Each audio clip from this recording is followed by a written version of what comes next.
Oi, crianças, tudo bem? Hoje a gente está aqui para fazer a água ficar desse jeito, bem azulzinha. Então vamos lá? A primeira coisa a fazer é você ter água limpa e ter corante de fazer bolo. Então vamos começar. A primeira coisa é a gente jogar o corante. Combinado? Ó.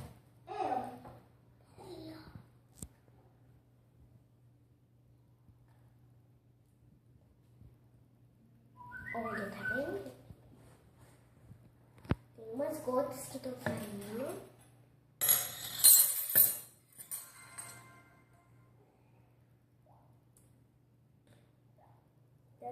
E agora você para.